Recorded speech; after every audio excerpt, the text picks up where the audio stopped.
All right, good evening and welcome to lecture number 12 for MT225. Tonight we're going to get a little bit into a new topic, not too much since we do have our exam coming up on Wednesday, but what we'll look at tonight will reinforce what we've already worked on and help build toward our next big problem, doing the analysis of trusses. So, homework 4. I was a little late getting homework 4 out. I usually like to get things in a day before, but had kind of a busy day yesterday, but got that out this afternoon. So make sure you check your email on that. If you didn't get email from me, then I didn't get an assignment from you. So make sure if you submitted one and you did not get a grade returned back, contact me and we'll figure out what happened. Quiz number 4 is due today. Quiz number 4 on the content for homework 4. So, on non-concurrent force systems, beam on support systems. So one problem there that was posted yesterday. So, due at midnight tonight. Homework 5 was posted last week. Homework 5 is a bonus homework assignment involving distributed forces on beams. That is content that is game for our exam on Wednesday. So it's to your advantage to do it. It's not required that you do it. I don't want to force you to have something due on the same day as an exam, but if you do it and turn it in as you would with a regular homework assignment, I'll count the grade on that in place of any lower homework grades you might have. And exam 1 is Wednesday night at the hangar, 5 p.m. Eastern Daylight Time. Note the time change for those of you who might be in different time zones. So 5 p.m. Eastern Daylight Time, and that is in person. Don't forget, I will be providing some food for that. So I'll be in at about 4:30 or so with some pizza.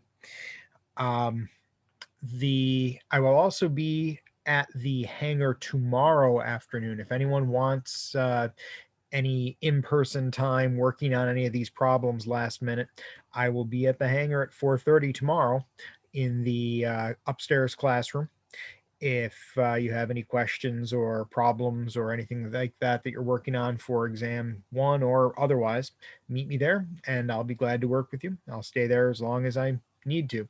So if you need some in-person time on that, that'd be a good time to do it. So tonight we're going to take a look at the truss problem. Trusses are a more generic version of essentially the beam that we've been looking at. In practice, if we just took a piece of material, say for example a 2x4, and put it across a roller and a pin support, that'd work to a certain extent. But if we make the span too big, then eventually material limits start coming into play. We start having flexing of the structure, there's deflection, there's bending, and eventual failure. Trusses are structures that are built to span a larger gap. By building up trusses in different ways, we can support them on their supports. Think of a bridge going over a river or a highway. We have abutments; those are the supports that we put the structure on. The truss is a way of spanning that without necessarily having to have any kind of middle supports. So it can be a little bit complex to analyze trusses. We have the skills for it. We have met all the tools we need. We just need to see how to use those tools. So it's kind of like working sheet metal. You know, you've got your basic tools. You know, once you know how to file, once you know how to drill, once you know how to rivet, now it's just doing the same thing in lots of different ways. And that's exactly what we'll be doing here with trusses. We're only gonna work on a piece of it tonight. I don't want to bring the whole thing in. It's a little heavy to bring in right before an exam, but the part that we're going to look at tonight will definitely serve as a reinforcement of material that we have already learned and be good preparation for our exam on Wednesday. So there's a picture of a truss structure right there. Now this is real trusses are pretty complex and they're inherently three-dimensional structures. So that brings in a lot more complexity to it. for our purposes, we're going to be sticking to 2 dimensions. So we don't have to worry about a lot of the cross pieces and things like that that come in 3 dimensions. But the basic idea of a truss is that we can put a load anywhere in between the abutments here, the supports, and the structure will translate that load, will transfer that load onto the supports. So a truss you can think of as a tool that we can use to transfer forces from one place to another, from where we want to apply the load, which might be in the middle of the stream, to the abutments on solid ground on either side. So that's really all a truss does. And if you think about the beam problems that we've been working, we're doing the same thing. We put a bunch of load on the beam and we figured out how do these supports hold on to that load? How is the support how are the supports loaded? How much of that weight's on one versus another? What direction are they in? And we've seen variations on that problem. So trusses are structural frameworks used to transfer loads to a set of support.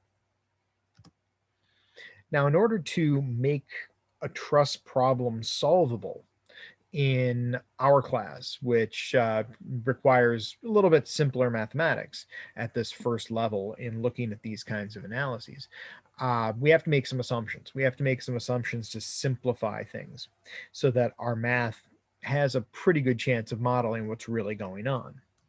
And even in more complex systems, this is usually the first step, going through and doing an analysis like we do in this class.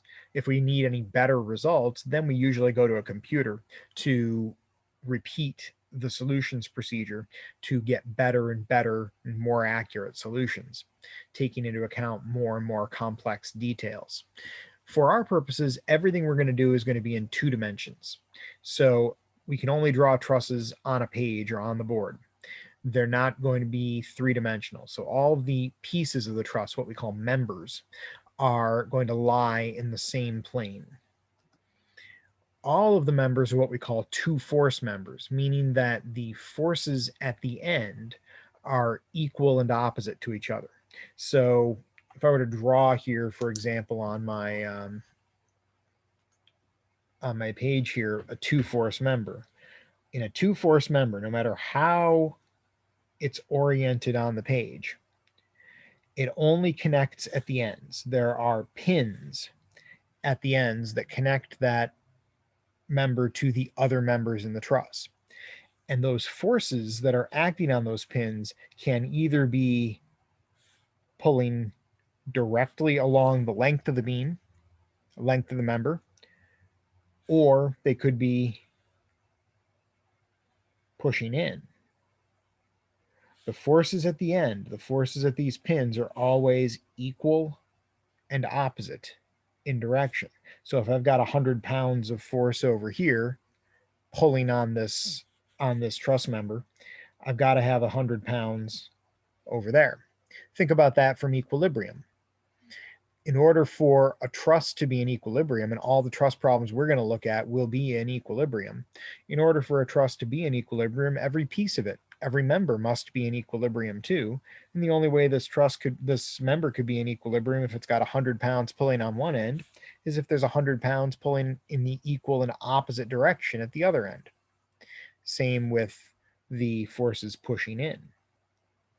So this is a 2-force member. We'll never see something like this with a 2-force member. We'd never see a couple things. We'd never see, first off, the forces in any direction other than lined up with the length of that structural component.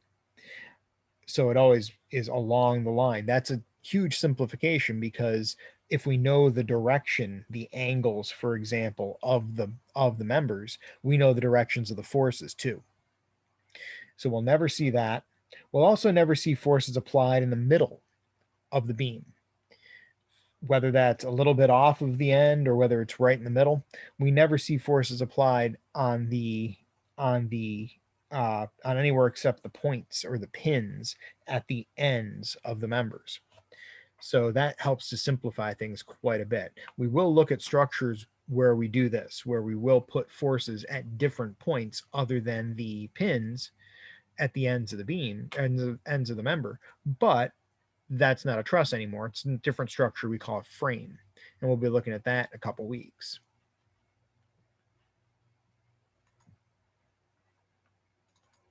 So when we say that two force members have, they're two force members have equal and opposite forces at the end, and everything's along one line.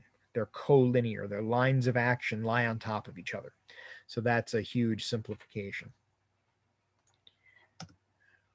We connect the truss members together with pins. So this is kind of like some of the old construction methods that used to be around when people would do pin and tenon joinery and things like that, where they'd take big uh, beams and drive them together with pins before nails and things like that were commonplace. Um, we only have one pin at each connection between members, and they're frictionless, meaning they can't take torque. They're not going to take a torque load. So if something tries to twist one of the members, it's going to rotate. So the that simplifies things because we don't have to worry about the moment that might be coming in from having these pins there. In a real structure, we don't use just one pin at the end of each member. We tend to use things like gusset plates, where we put a big steel plate over this joint and then weld it or rivet it in place. That's definitely not a pin, and a much harder situation to analyze because moments are going to come into play there. If you try to turn a member, there's going to be a counteracting moment from that gusset plate. So that makes things much more simple to just think of individual pins holding the truss together. This kind of goes along with the second assumption of a two force member, that the line of action of each member's force is along the member. So if we know the direction the member's in, we know the direction the forces are in too. We may have to figure out which end of the beam we're on and whether that force is out or in, but it's always going to be along the beam. We're going to assume to start here that these members do not change in length. Real materials, as you all likely know, when you apply a force to a material, it tends to expand. If you pull on it, it tends to stretch out. If you push on it, it tends to compress. Its shape changes in response to the load. Well, a lot of what we're going to be working on here involves geometry and angles and sizes. And if the truss members change shape when we load them, now all our angles are off and all of our lengths are different. That makes the problem a lot harder.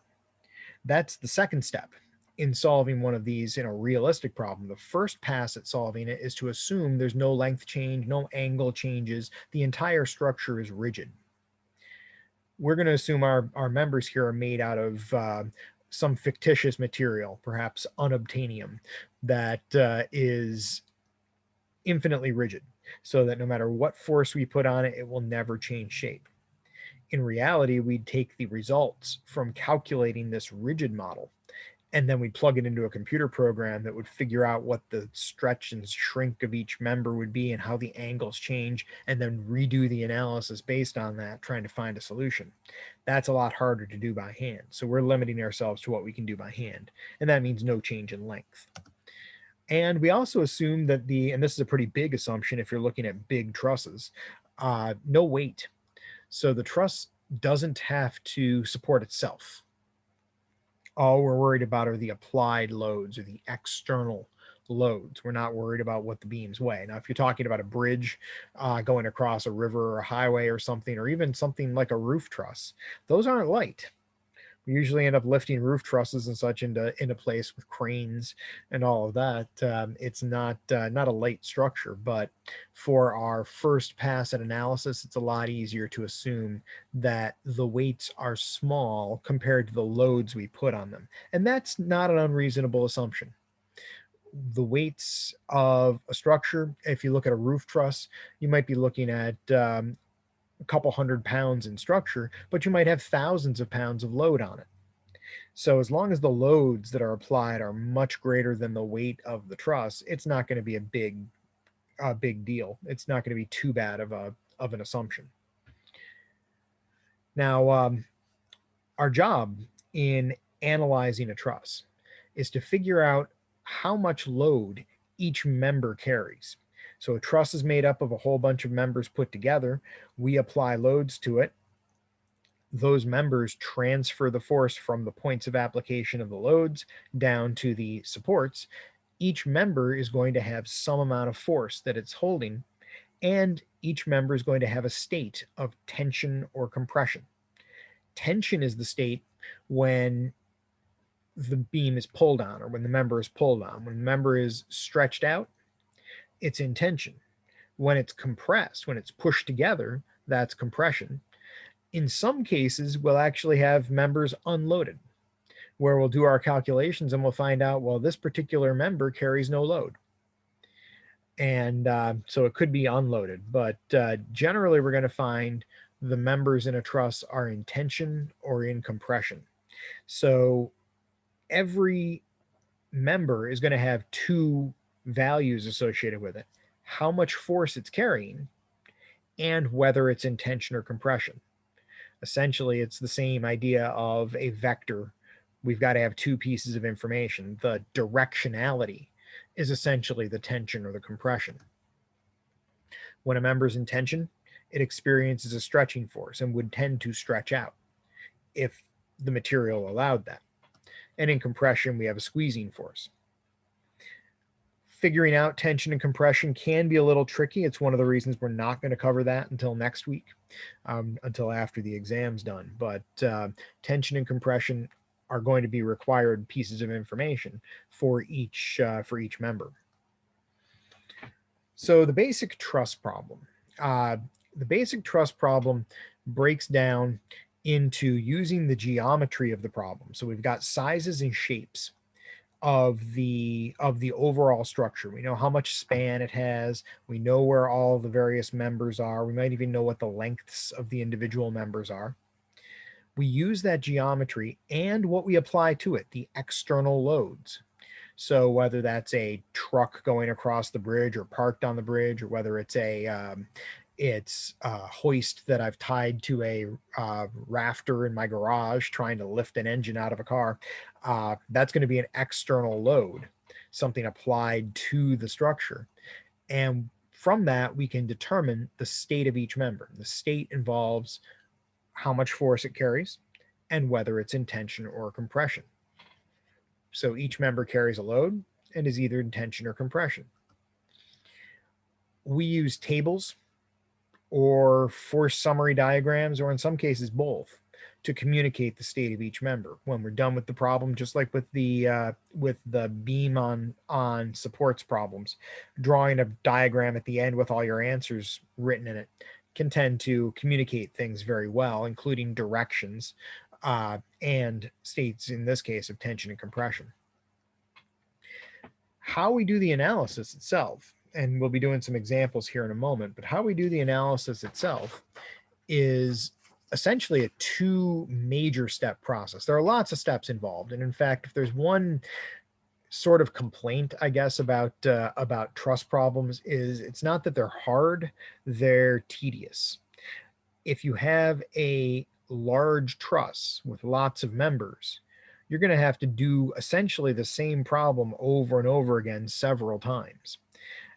And that is solving equilibrium problems. So what we've solved the last several weeks, solving equilibrium problems, you're going to be setting up these equations, either the two equations we get out of a concurrent force problem, or the three equations we get out of a non-concurrent force problem. You might be doing that 3 or 4 times in the same problem to get all the answers you need. So it's not that it's difficult, it's just got a lot of steps. And the thing that makes it a little more challenging is that usually the answers you get to one problem, to one part of your solution, they'll feed into the next one. So if you make a mistake early on, the rest of your results are going to be bad all the rest of the way down. So it's really important to show your work and to be able to go back and check and make sure your answers make sense. We're going to deal with the very first step, and one that unfortunately I see a lot of people make mistakes on. We're going to look at the very first step tonight, which is to determine the loads on the supports. We'll dive into the truss and look at the individual members next week. So we can divide the process of truss analysis essentially into two major problems. And this is my terminology. I don't know if it shows up in any other books or anything like that, but this is what I've come to call these two major steps over the years. I refer to them as the external problem and the internal problem. We can divide the problem up into basically these two problems. The external problem involves ignoring the internal structure of the truss, how many members it's got, what the angles are, how it's put together, essentially replacing it with a giant block of material. The goal of solving the external problem is to figure out what the reactions are at the supports. That's exactly the same problem we've been solving for the last week and a half or so with non-concurrent force problems. So if you have a good handle on doing non-concurrent force problems, you have 90 something percent of what you need to be able to do the external problem. There's one little wrinkle with moment that we need to look at to be really careful about, but it actually ends up being pretty easy. So we'll take a look at that. The internal problem is a little more specific. The internal problem is where we expose the internal forces, the forces on each member. So it's two different ways of looking at the same problem. The external problem is kind of a big picture view. How does this whole bridge or whole structure react on the supports? The internal problem is about breaking the structure apart and figuring out what each individual piece must be carrying. So the external problem is what we'll focus on tonight, exposing the reactions at the supports versus trying to find out what each and every member, and there could be a dozen members or more in the truss, to figure out what those individual truss forces are. So we're going to focus on the external problem. And in the external problem, we're looking at the end result of the truss. The end result of using that truss is to transfer our applied loads onto the truss supports.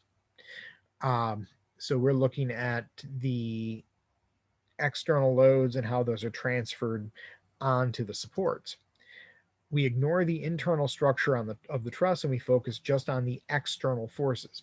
Essentially, we're drawing our free body diagram of the truss itself, treating the truss as the whole body. So we have the supports exerting forces on it. We have our loads exerting forces on it. Those are all the external forces. So our applied loads, what we're supporting with the truss, and the reactions at the supports that hold the truss up. Fortunately, we have the tools to do that. We know how to find the reactions at supports. All it is a non-concurrent equilibrium problem. So let's take a look at a truss here. So here's a truss schematically drawn. This is a 3-member truss. We have 3 members. We have this horizontal member down here, and then we have these 2 slanted ones. We name truss members based on the letters of the joints that hold them together. So here we have 3 joints. We have joint A, we have joint B, and we have joint C. Down here horizontally, we have member AB.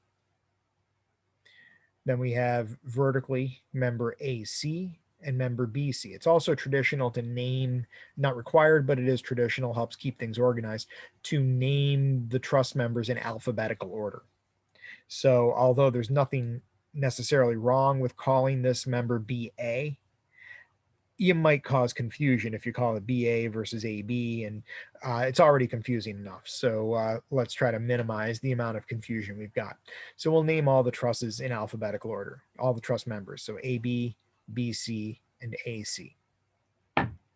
And if we break up the truss, we take a look at the truss structure a little bit, looks like it's got about a 12-foot span, and it's got an 8-foot height. Now that information could be useful to us in figuring out things like angles, which we're going to need at some point. Not this week, but we're going to need to figure out angles here. So be thinking about how you might do that. We can see the supports here. We've got a pinned support at A and a roller support at B. So that means A handles side loads and vertical loads. B just handles vertical loads.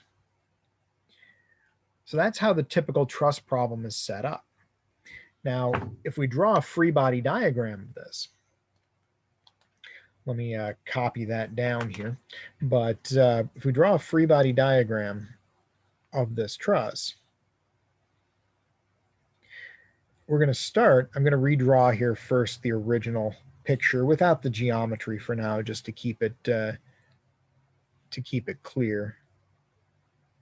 We've got 5 kips and we've got 10 kips of applied force.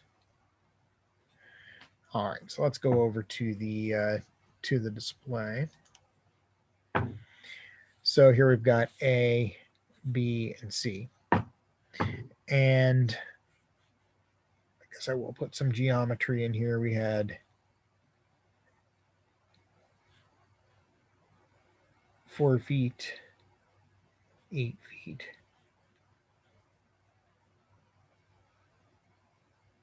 and 8 feet there. So there's our schematic representation of the truss. To draw the free body diagram and to start our solution of the external problem, essentially what we're going to do is draw the free body diagram of the entire truss. So use that bubble idea we learned about when we looked at free body diagrams. We can draw a system boundary defining inside and outside, essentially what we care about and the rest of the universe. In this problem, when we isolate the truss, we're going to be looking at just the forces that are applied at the boundaries of the truss. We don't care about what might be going on inside. There could be all sorts of other detailed structure in here, but for the purpose of the external problem, this may as well just be one giant block of wood or block of steel, 12 feet wide on these angles with 8 feet high at the peak. We don't care what the internal structure is for figuring out the reactions at the supports. So our free body diagram is going to end up looking something like this. So let's start with the system. We've got our truss.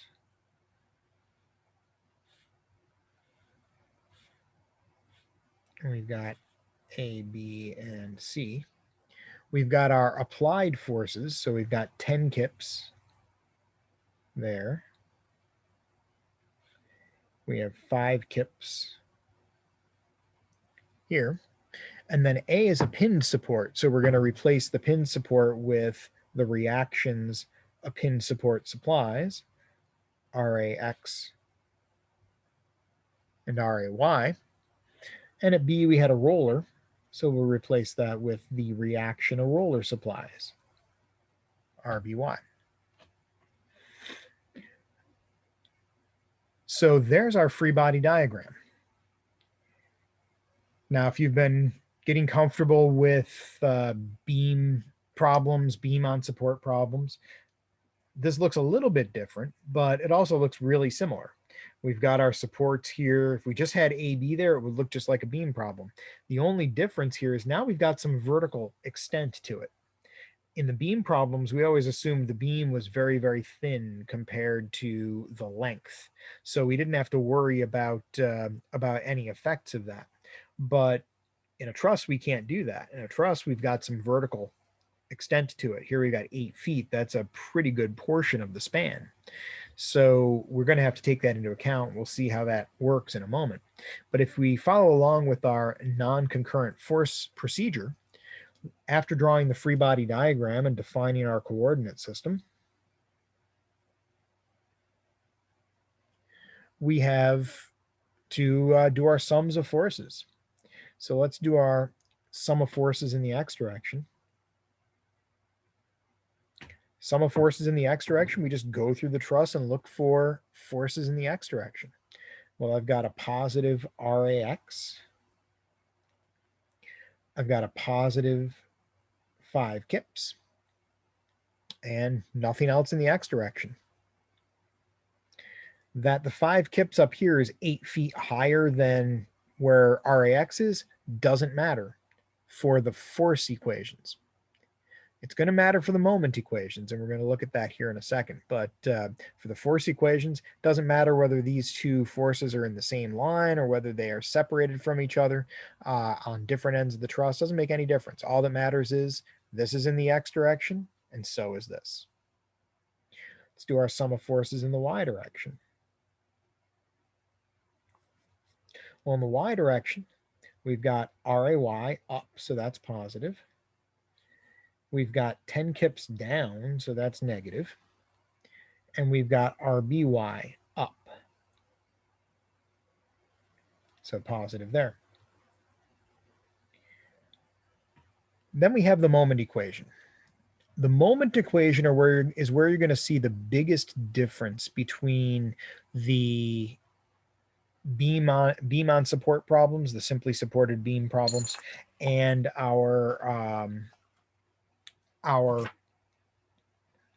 the truss problems, because now we have the possibility of having moments from horizontal forces. In the beam problems that we've done up to now, the horizontal forces were all considered to have no moment because they were so close to the line of the beam and wherever we picked our pivot point.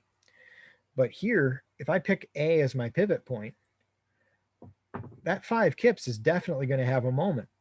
If I push on the truss at C and I am pinned at A, this thing's going to want to rotate clockwise. That hasn't happened before in any of the problems we've dealt with. And it's something that people routinely ignore. They forget about it. So you've got to keep in mind and evaluate every force for potential moment now, horizontal or vertical. So let's first go through and figure out which forces will have moments, and then we'll talk about calculating them. Because it might start to look a little bit challenging to calculate these. But fortunately, there's a little trick of the mathematics and of the physics that will let us calculate these moments probably easier than any other moments we've needed to calculate before. So let's go and figure out, if I'm going to use point A as my pivot point, which forces will have moments and which ones won't. Well, RAY and RAX are both out. Since they both push on the pivot point, it's like trying to open a door by pushing on the hinges. It's not going to create a moment. You might tear the hinges through, but you're not going to cause a rotation around the hinges. So RAX and RAY will not have a moment. Hopefully you see immediately that RBY will have a moment, because that's set up similar to every other beam problem, almost every other beam problem we've solved. You might guess this 10 kips force has a moment. And if you think about it physically, if you pin the truss at A and you pull down at C, that would tend to cause this to rotate clockwise. If we turned off all the other forces and only had the pin at A and pushing down at C, that would cause a rotation that would be clockwise. So the 10 kip force definitely has a moment. Same for the 5 kip force. If we pin at A and we push to the right at C, turning all the other forces off, there would definitely be a clockwise rotation here. So the 5 kip force will have a moment. But how to calculate it is the question. Now, if we try to do it formally, if we try to do it based on what we know so far, we can run into some trouble. Not that it's not possible to solve it that way, it's just mathematically complex and the chances for error is high. The chance of error is high. Let's draw it out first. If we look at formally, let's look at just even the 10 kips force here.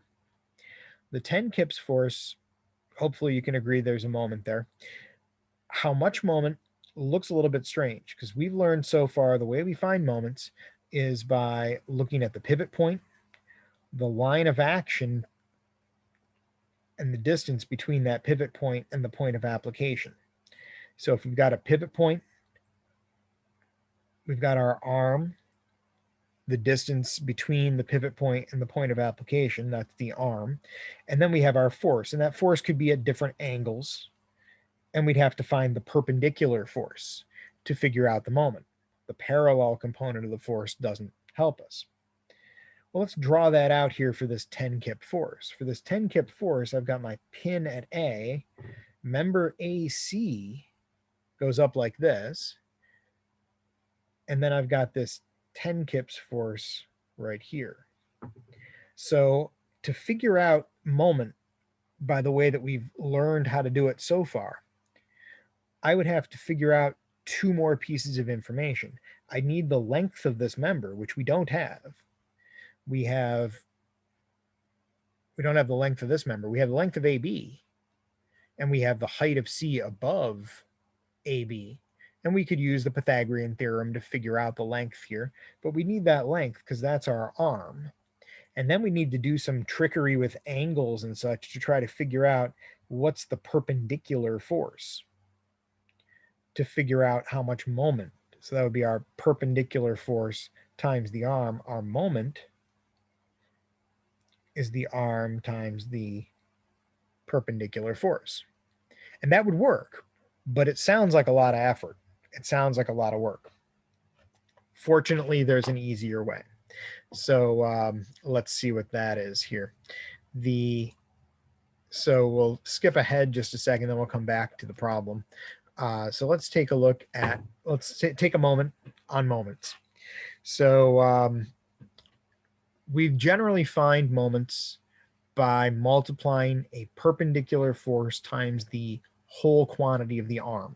So the distance between the pivot point and the point of application. Then we use trig and find the perpendicular force, multiply them to get our moment. But strange thing that happens is that it doesn't actually matter whether you find the perpendicular component of the force or the perpendicular component of the arm. If you treat the distance from the pivot point to the point of application as a vector, if you can find the perpendicular piece of that, perpendicular here would be perpendicular to the line of action of the force, we actually get the same value. And it's the kind of thing I could prove to you, but I'm not going to work through the math on it. It's really not all that difficult. But it doesn't matter which piece is perpendicular. You get the same answer in the end.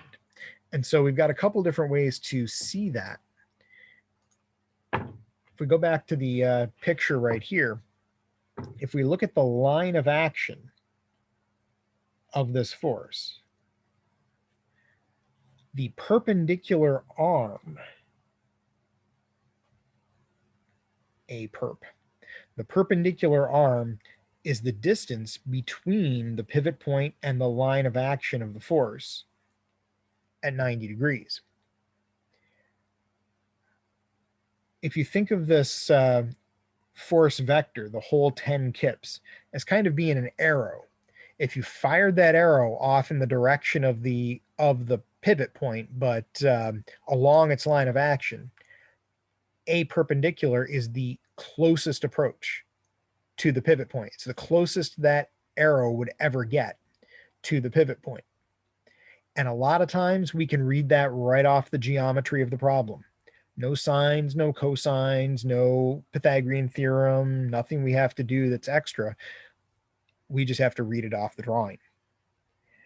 Now, the physics behind it, the physical reasoning, there are a couple different ways to look at it. But early on, when we started this course, we looked at the principle of transmissibility.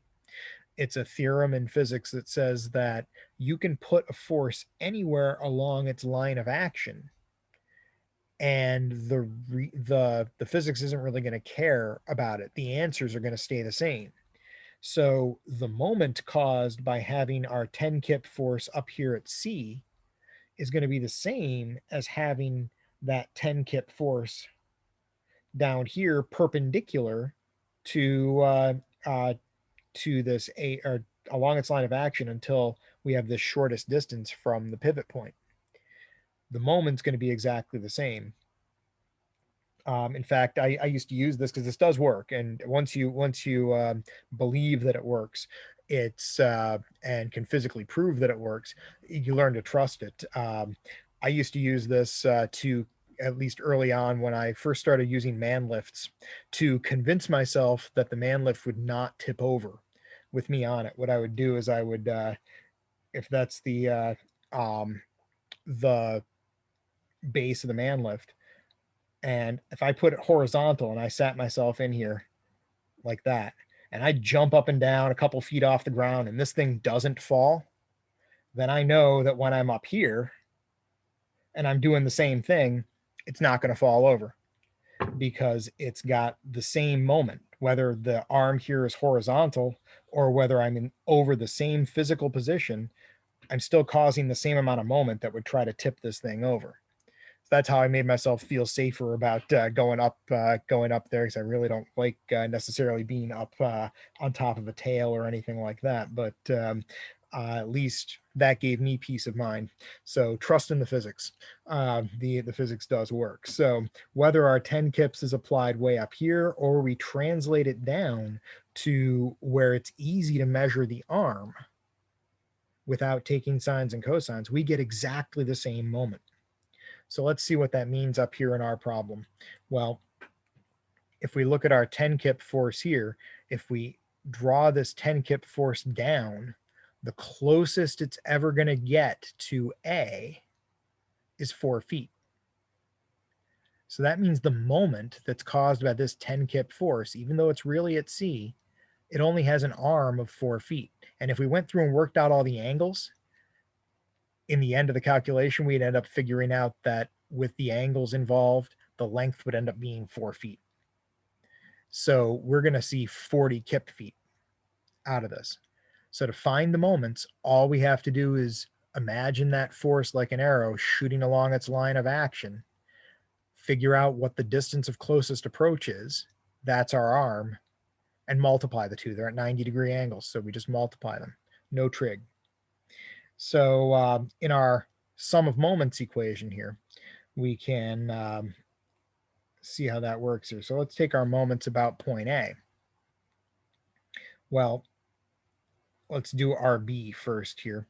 RBY is 12 feet away. So it's 12 feet times RBY. Pinned at A, pushing up at B, that would be a counterclockwise moment. Counterclockwise moments are positive. Let's go to the 10 kip force. The 10 kip force, when that shoots down along its line of action, there's an arm of 4 feet. So we have 4 times 10, that's 40 kip feet. Clockwise. If we pin at A and push down at C, that's a clockwise moment. Clockwise moments are negative. So we get a negative 40 kip feet there. Then think about it for a second here, and I'll give you the answer in just a few seconds. But first, we need the arm for this 5 kip force. So we have to figure out what the arm is for the 5 kip force. The arm is going to be the perpendicular distance from the pivot point to the line of action. So if you're having trouble figuring out what the arm is, draw the line of action first. And remember, the line of action goes infinitely in both directions. Then look at how far it is from the pivot point straight up to that line of action. That's the height of our truss. That's 8 feet. So that 5 kip force has an arm of 8 feet. That means it also has a 40 kip foot moment. 8 times 5, 40, so 40 kip feet. If we're pinned at A and we push at C, that'd be a clockwise rotation, so that's negative, so we get a negative 40. So there we've got our equations of equilibrium. The forces in the X and Y direction, not too hard to get. Now that we have this vertical extent to the truss, or we've got length and width, we've got both dimensions to the truss. Now moments are a little trickier to get, but as long as the forces aren't at weird angles, as long as the lines of action are horizontal or vertical, usually finding the arms is really easy. So that distance of closest approach, that arrow shooting along the line of action, that's a good visual to use to figure out what that arm is. And then it's just the arm times the full force. Well, since we're in equilibrium, those sums are all equal to 0. If I solve my x direction equation, I get RAX is -5 kips. That tells me my assumption here was bad. I assumed joint or that the support at A was pushing to the right. It's really got to be pulling to the left, which makes sense if we look at our applied load. The applied load is pushing the truss to the right, so we got to have something pulling to the left to oppose it.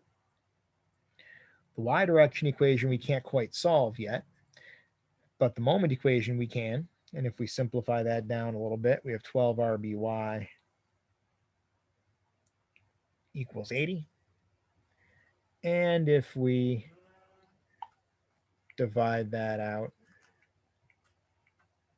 80 divided by 12, we get RBY is 6.667 kips. So RBY is pushing up with 6.6667 kips. I suppose I'll keep 5 sig figs there. There we go. And knowing that, we can go into our y direction equation and solve that. RAY plus RBY have to together counteract that 10 kips pushing down. So that means we've got to have 3.3333. So RAY is 3.3333 kips. So we've got 3.3333 kips here. And then we had 5 kips pulling the opposite direction. Now let's look at the answers there for a second. The 5 kips at A should make sense. That should be pretty easy to see physically. What might not be as easy to see is why the loads at A and B, the vertical loads, are distributed the way they are. If this was just a beam, that 10 kips is sitting closer to A, so we'd expect a bigger load on A. And in fact, we would have that if it wasn't for this 5 kips. If that 5 kips were gone, we'd see more force on A than we would on B. But think of the physical effects of pushing at C here. When you're pushing at C, it's trying to rotate this whole structure. It's trying to make the whole thing pivot clockwise. And what that tends to do is it tends to drive the structure down into the support at B, which means B has to push up even harder to oppose it. It tends to pick up A. In fact, you can do this at home with a chair or something like that. If you push horizontally on a chair from behind, you'll notice that it'll tend to rotate, that the front legs tend to dive into the ground while the back legs tend to lift up. And that's exactly what's happening here. The back support here is trying to lift up. In fact, if we made this force big enough, we could even require that the pin support here might have to be pulling down to keep the truss in equilibrium. Now that is the external problem. We have found our reactions at our supports, and that is the first step in solving the truss problem. So we got to get this one right. We got to make sure we've got our reactions correct at these supports, because when we go into the next step of the problem, which is to figure out what the individual loads are in each of the 3 truss members, if we feed bad information into that process, we're going to get bad information out. As they say, garbage in, garbage out. So the step I just want to focus on tonight is just the external problem. I'll introduce you to a method on Monday next week of looking at the individual truss members and the joints that hold the truss together and using equilibrium to solve for the forces that each truss member must be holding on to. So that's the basic external problem. The only real wrinkle past the beam problem is figuring out the moments for forces that are away from that horizontal beam, that base, or what we call the bottom chord of the truss. Any questions on that one? All right, so let's see here. So I documented the information on moments here, principle of transmissibility, and that arrow visual closest approach is a good way of looking at it. And make sure you check each force because it's really easy to let one of them slip, ignore a horizontal force, and it'll throw the results completely off. So fortunately in trusses, we can read the perpendicular arm right off of the drawing, and that helps us to avoid trig, which is a good thing. It's always good to have a tool and not need to use it. So let's try another example here.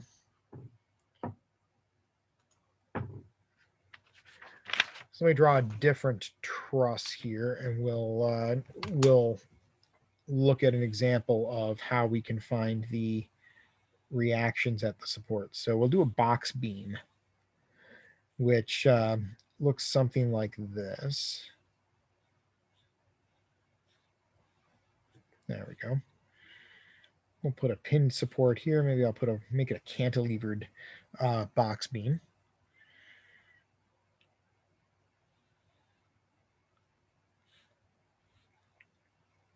Each section here in a truss, we call it a bay. And this will sometimes be labeled as how many bays they are at how many feet each bay has. So this will be 3 bays at 4 feet each. So that's a notation that'll be used in these problems. We'll make this 3 feet high. And we'll put some load on it. Let's put 10 kips there. Put 20 kips there. We'll put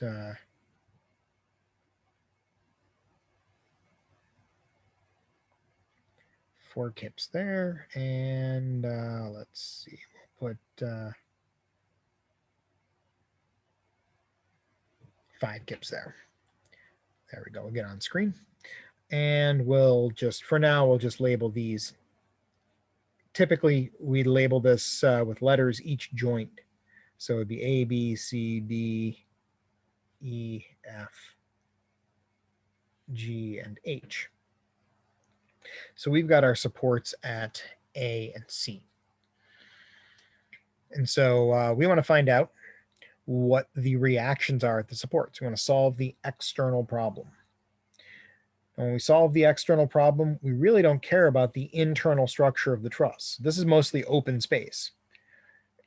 These are wood or metal pieces that are installed in between the top and the bottom chords. For the external problem, we don't care about all that detail. In fact, when we draw our free body diagram of the truss, we can actually draw it just as a kind of a solid block. Doesn't matter what the structure is on the inside, because we're just looking at how things interact on the outside. We can look at our external forces here. I've got 4 kips. Got that 10 kips here. 20 kips, 5 kips. At C, I have a roller. So we'll call that RCY. At A, I've got a pin support. So I'll have RAY and RAX. And we'll define our coordinate system.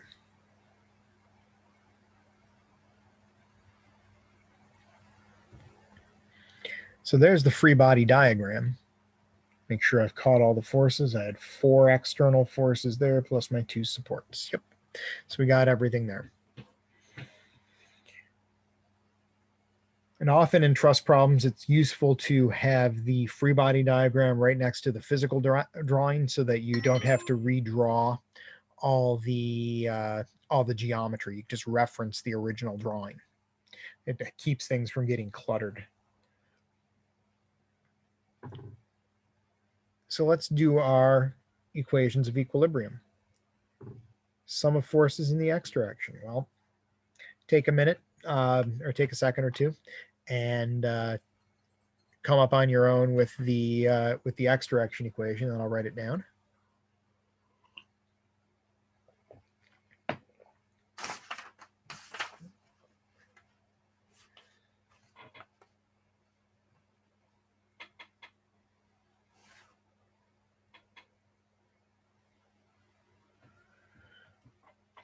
All right, so let's take a look at this one here. In the x direction, I've only got two forces in the x direction. I've got RAX to the right, so it's positive, and I've got 4 kips to the left, so that's negative.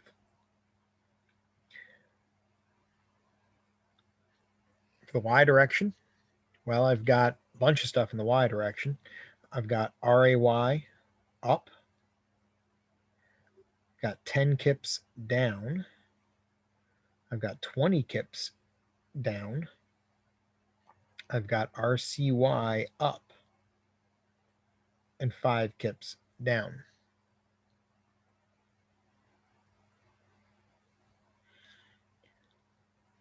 And then we have our moment equation. So that's the one we have to be really careful of. I'm going to pick point A just because it's a little more convenient there than picking point C. If we picked point C, it would definitely knock out RCY, but we'd have more moments if we picked point C than if we picked point A. And that's something you can do as you get more flexibility with these problems and get more familiarity with these problems. You can look at different pivot points and figure out which one's going to give you the easiest equation to solve.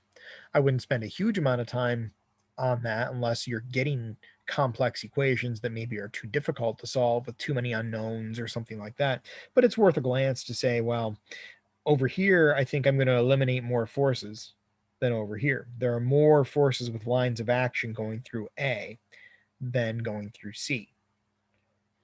So I'm going to pick A as my pivot point. So let's go through and figure out what's going to have a moment. If I pick A as my pivot point, RAX and RAY are out. And definitely RCY will have a moment. If we look at the applied forces, that 5 kips will have a moment. And think about it physically. If you're not sure, pin it there, push down here, and let your imagination go with it, and see if you could see it rotating. If it rotates, there's a moment. So the 5 kip force definitely has a moment. So will the 20 kip force. The 10 kip force will not. The line of action of the 10 kip force goes right through the pin. So nothing from the 10 kip force. If we picked C, we would have gotten a moment from the 10 kip force. And then there's the 4 kip force. Don't ignore that just because it's horizontal. It's a significant distance, 3 feet above the pivot point. So over here, it's definitely going to cause a moment. So we're going to have 1, 2, 3, 4 terms in our moment equation. So let's take our moments about A. Well, RCY is, from our drawing, 6 feet away. So 6 RCY.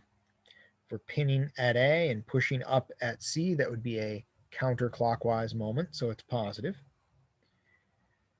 Let's deal with the 4 kip force here. Think about the line of action of that 4 kip force and how far that line of action is away from A. That minimum distance is the perpendicular arm. And that's just the height of the truss, 3 feet. So we've got 3 times 4, that's 12 kip feet, foot kips. Pinned at A and pulling to the left up here should cause a counterclockwise moment. Counterclockwise moments are positive. So it goes into the sum positive. The 10 kip force we didn't have anything from. The 20 kip force, if you look at the line of action of that 20 kip force, that goes right down like that. So we need 1 bay of distance. It shoots right through B. 1 bay of distance is 3 feet. So we've got 3 times 20, 60 kip feet. Pinning at A and pushing down there at G causes a clockwise moment. So clockwise moments are negative. And then way at the end of the truss, 12 feet away. If we draw that line of action down, this point 12 feet away horizontally. So 12 times 5, we get 60 out of that. Pinned at A, pushing down there, clockwise moment, also negative. So there's our sum of moments. Very common mistake to see this without the 12 there. If I were to give this problem out as a homework or a quiz or an exam, I'd estimate a good half of the people, these people who got something wrong in this problem, would likely have gotten it wrong because they missed the 12 kip feet from that 4 kip force. Very common omission. So be careful. Go slowly and methodically. Make sure you think about what the results mean, and whether or not the forces will have moments, and then go to the equations. Let the equations follow from the physics, not the other way around. So you're in equilibrium. So the sums must equal 0. From the x direction, that one's easy to solve. RAX is 4 kips. That makes sense here. We only had one side load pulling to the left at 4 kips, so we got to have something to the right with 4 kips. And that's RAX. Came out positive. That means our assumed direction was good. The y direction equation, we really can't do anything except clean that up a little bit. And if we clean it up a bit, we've got RAY and RCY, and then 10 and 20, that's 30, plus another 5, 35. The y direction equation essentially says the forces pushing down have to be counteracted by the forces pushing up. So RAY plus RCY, up, 10, 35 kips pushing down. Once we know one of those two, we'll be able to find the other one. And then our moment equation. If we've done the moment equation correctly, we should always be able to solve it. If you end up with two unknowns in your moment equation, you picked a bad pivot point. Go back and try again. There is a pivot point that will make it reduce to one unknown. And I've never proven it, but I think that has something to do with the fact that we're in 2 dimensions. In 2 dimensions, there should always be a point that you can pick to eliminate one of your unknowns. So you're always going to have another, just one left over. So if we clean this one up a little bit, we get 6 RCY, we get 60 and 60, that's negative 120, plus a positive 12, so that's negative I 108. got a quick question. Yeah, go ahead, Doug. That 6 RCY, how come it's not 8? Isn't it 4? Oh, it is 4 feet. Good catch. Thank you. Let me Okay, see. Did I? Yeah. Oh crap. I read the 3 bays at 4 feet, and I did 3 feet. I got the 12 right. Let me go back and we're gonna have to check the moments over. So good example if you screw up your moments somewhere. So let's go back and take a look at the moment equation. Thanks for pointing that out, Doug. Yeah, it's 3 bays at 4 feet each. So we've got 3 times 4, 12. I got 60 right here. This 20 kip force, that's 4 feet away. So that should be an 80 kip force. And the and RCY is 8 feet away, so it should be 8 RCY. Thank you for catching that. So let's rewrite our moment equation. Let's go back and redo that. Doesn't affect anything else we've done up here. So the only time the distances come in is in the moment. So it's important to realize when you do make a mistake like that, what's salvageable and what do you have to scrap and redo. And it's always a best practice to go back, and if something's wrong, just redo the whole thing in that part. Don't try to piece it out and figure out what's wrong and what isn't. It'll take longer, and if you miss something, then you're guaranteed a wrong result. So RCY, that was 8 feet away. So 8 RCY, positive because it's counterclockwise. We had 4 times 3, 12. So the 12 was right. The 20 kips was 4 feet away. So 20 kips 4 feet away, that's 80 kips. So negative 80. And then 5 kips was 12 feet away. So I had the right overall length, 12 feet away. That is 60. All right. Moment equation looking better there now. Yep. All right. So let's calculate that out here, and I'm going to my calculator to avoid any other mental math mistakes here. So 60 and 80, we got negative 140 plus the 12, negative 128. So we have 8 RCY equals 128. And if we divide that out, RCY is 16 kips. So RCY is 16 kips. Now that we know RCY, we can figure out RAY, since RAY plus 16's got to equal 35. RAY must be 19. So RAY is 19 kips. So going back up here to our original drawing, I've got to have 4 kips pushing to the right there, 19 kips pushing up, and then 16 kips. Oops, not there. Let's try that again. 16 kips pushing up there. All right, so let's take a look at that and see if it makes sense. Well, we've got a lot going on here. A lot of this 10 kip, this 19 kip load here is this 10 kips pushing down on it. So the 10 kips is almost directly loaded right onto this pin support. The 20 kips here, that would be split roughly evenly between these two. 10 kips on this one, 10 kips on this one.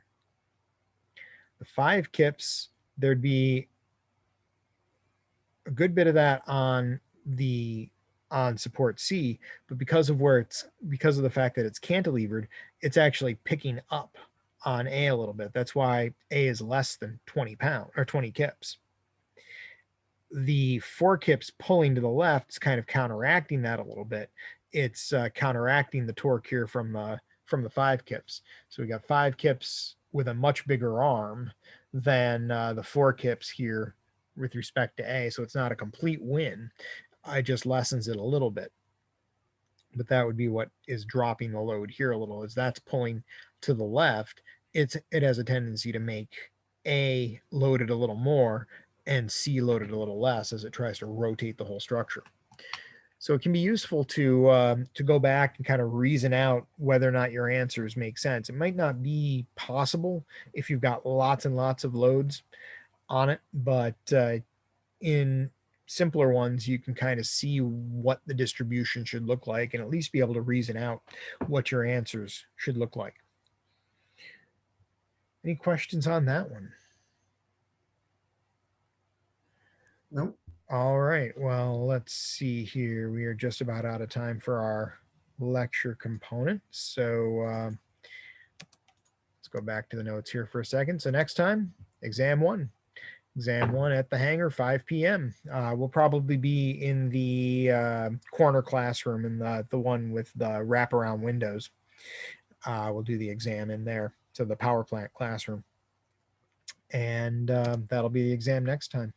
So reminder, you can have a 4-inch by 6-inch index card, and you will I'd prefer to have you turn that in with the exam, just because I want to take a look at what's on it. If there's a problem on there, I want to make sure you know about it so that you don't carry that forward to other exams, since we have the possibility of reusing those cards on other exams. It wouldn't be good if you had a mistake on it. So if I can trace an error back to your card or something like that, I'd want to be able to do that. But otherwise, you will get the card back along with the exam when I return those to you physically. So that'll be the exam there. I'll be there at 4:30. I'll be there at 4:30 tomorrow for any in-person questions you want to have. for our practicum session.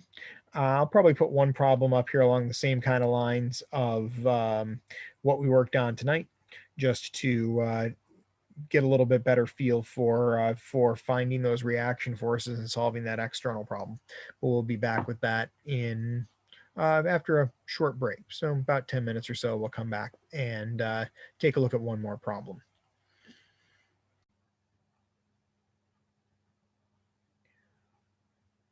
All right, well, here's our practicum problem for tonight.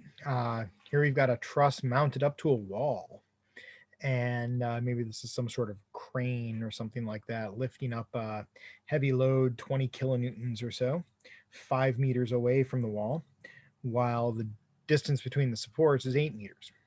So this is a truss setup because each of these individual members are pinned together at joints A, B, and C. So our task here in solving the external problem, and also a good review for our exam Wednesday, is to find the reaction forces at A and C.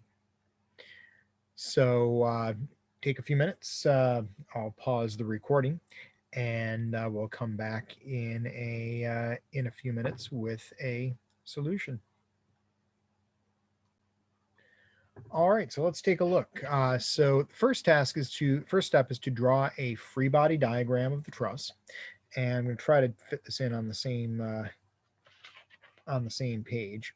So free body diagram of the truss. The truss itself looks something like this. Scale it down just a little bit. We've got our applied force at B, 20 kilonewtons. And for the purpose of the external problem, we don't have to care about the fact that this is all open space. We could treat this as if it was just one giant piece of material. At our A support location, we've got RAX, and I'm going to draw RAY as pulling up. And then at C, we've got perpendicular to the surface. Remember that rollers only exert a force perpendicular to the surface that they're sitting on. We'll call that RC, and since it's horizontal, we'll call that X. Define our coordinate system. X to the right is positive, Y up is positive, and counterclockwise moments are positive. And we'll copy the geometry off of the full-size version, off the physical problem. So let's do our equations of equilibrium. Sum of forces in the X direction.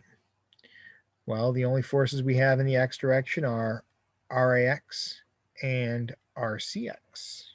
So a little bit different than some of the other problems that we've worked on before. We've got RAX to the right, and we've got RCX to the right. So both go into the sum positive. And that's kind of a first. I don't think we've solved a problem here yet where we had two unknowns in the X direction equation. But although this problem looks a little bit different, the same tools can be used. So if you know how to use the tools, just because something looks different shouldn't throw you. It's still going to work. Just take a step back, think about how to apply the solution, and work the equations. Trust in your ability to set up the equations and solve them properly, and trust that the equations will lead you to the right answer. So let's do our y direction equations. Sum of forces in the y direction. We've got a positive RAY, and we've got a negative 20. Nothing else in the y direction. And then we're going to do some moments. And I'm going to pick my pin support A as my pivot point. So I'll have my moments about A. That'll knock out RAX and RAY. RCX will definitely have a moment.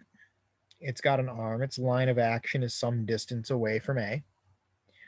And the 20 kilonewton force will have a moment. Its line of action is some distance away from A. So let's deal with RCX first. So we're going to have two terms in our moment equation. We'll have RCX The arm for RCX is the distance between the line of action and the pivot point, perpendicular to the line of action. That's 8 meters. That's the distance between A and C. So we've got 8 RCX. If we pin at A, turn off all the other forces, and push at C, that will give us a counterclockwise moment. Counterclockwise moments are positive. So we have positive 8 RCX. Then we've got this 20 kilonewton force. 20 kilonewtons, the line of action for that 20 kilonewtons is 5 meters away from A. The perpendicular distance between the pivot point and the line of action is 5 meters. So we have 5 times 20, that's 100 kilonewton meters.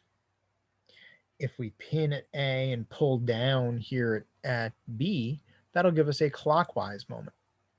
Clockwise moments are negative. So we have 8 RCX minus 100. So there we have our equations of equilibrium.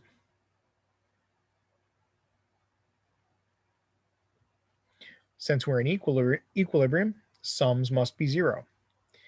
Well, the x direction equation we can't really do anything with just yet, but it's interesting to note what that x direction equation means. Look at what it says. It says RAX plus RCX equals 0. That means that those two forces must be equal but opposite.